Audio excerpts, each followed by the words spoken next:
Il a fallu, je crois, à peu près 6 mois pour écrire tout ce que moi j'avais besoin de dire et d'exorciser. Tout n'a pas été repris dans le livre. Et ensuite, c'est vrai qu'il y a eu quand même beaucoup de réécriture et beaucoup de travail pour fixer les personnages, fixer l'intrigue. Et puis, une fois que j'avais lancé quelques pistes dans le livre, il fallait que j'aille plus loin.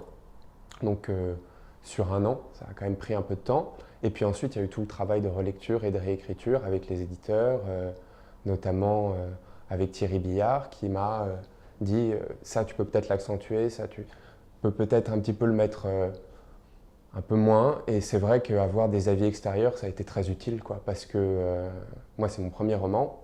Et quand on écrit, on a tendance à penser que le lecteur sait tout ce qu'on veut dire, mais ce n'est pas le cas. Et donc, du coup, avoir un avis extérieur, un regard neuf, permet de savoir ce que le lecteur a compris, ce qu'il n'a pas compris, et en gros, ce dont le lecteur se fout, quoi.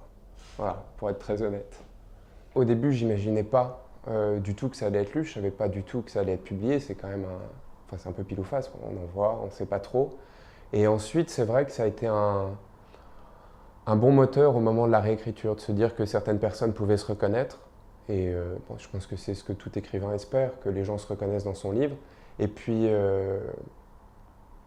je pense que c'est des émotions qui nous touchent tous et qu'on a parfois tendance à oublier, peu importe la situation dans laquelle on se trouve. Et il est peut-être parfois bon de s'en rappeler un peu. Donc c'est vrai que ça a été un bon moteur. Ouais.